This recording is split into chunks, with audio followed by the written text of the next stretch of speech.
This multimedia presentation takes an in-depth look at the implications of foreign aid and how the various actions of these organizations and policies truly affect individuals in developing countries, particularly how they affect children. So what exactly is foreign aid? Simply put, foreign aid is the voluntary transfer of resources from one country to another. So it's similar to a loan? That's right, foreign aid is similar to a large-scale loan. It includes any flow of capital to developing countries. Foreign aid comprises one of the largest sources of foreign exchange and consists of 5 different categories. Bilateral aid, which is assistance given directly from one country's government to another. Multilateral aid, which is assistance given from many governments that pool funds to a particular organization. Tied aid, which is aid that must be spent in the country that is providing the aid. Project aid, which is for funds that are used to finance a particular project. And military aid. This is used to buy arms or defense contracts. Given this description, foreign aid sounds really helpful. It can be. Ultimately, foreign aid can assist developing countries in meeting the needs of the individuals and improving the living conditions that are often seen as inhabitable to developed countries. However, there are also some criticisms to foreign aid that are important to be aware of. Foreign aid often doesn't reach the people who need it because of corruption. In a number of developing and underdeveloped countries, a large portion of foreign aid is intercepted by corrupt government officials or organization leaders and placed in their own pockets. Foreign aid can increase dependency and decrease self-reliance. Less economically developed countries may become increasingly dependent on donor countries and become heavily indebted to them.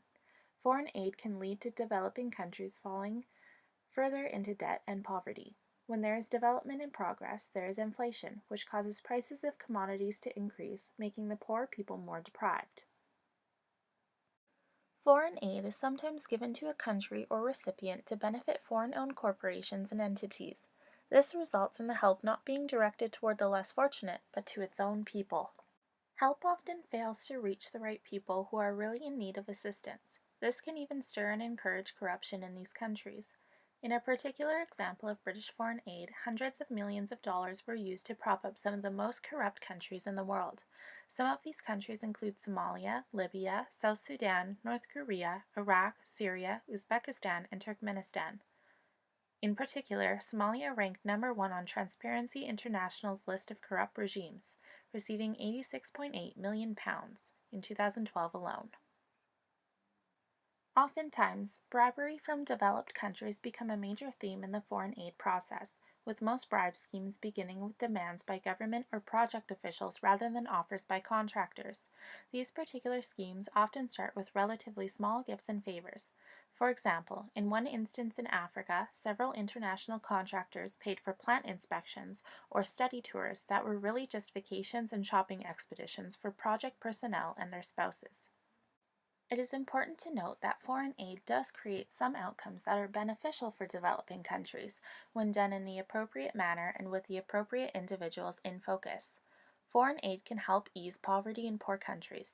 When developed countries work to support developing and underdeveloped countries, they can make a big impact on those that are mired in poverty, and they do a great deal in helping people survive.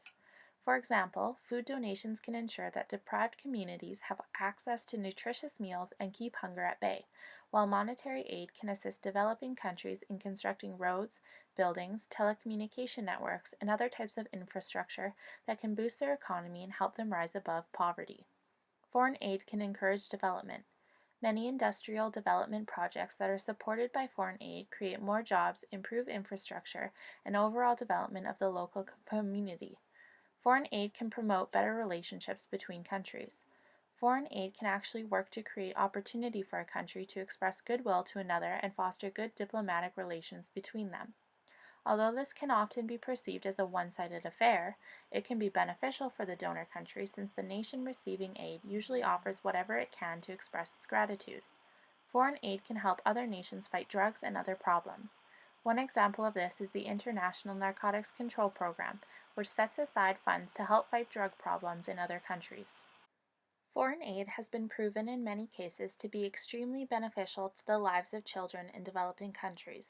It is reported that overseas aid has been instrumental in saving millions of children's lives over the last 2 decades. Both Save the Children and the Overseas Development Institute have presented quantifiable evidence of the impact of aid on child survival, health, and education. An example: 4 million fewer children aged under 5 died in 2010 than in 1990. Over 50 million more children were enrolled in school in the last decade. 131 countries now have over 90% immunization coverage for diphtheria, tetanus, and major preventable childhood diseases such as measles, compared to just 63 in 1990. The main purpose of foreign aid should be indicated by the name of the action, aiding foreign countries in areas they require support and assistance. Thus, it is our responsibility to ensure that foreign aid fits this description. It should be selfless, not selfish, whilst ensuring that the needs of the country giving are not sacrificed in the process. This can be done through the mandate Think Global, Act Local, as viewing multinational issues with a local lens is an effective way to become involved in solving various challenges. It is important to work towards strengthening bonds with our local community while continuing to be committed to supporting others around the world.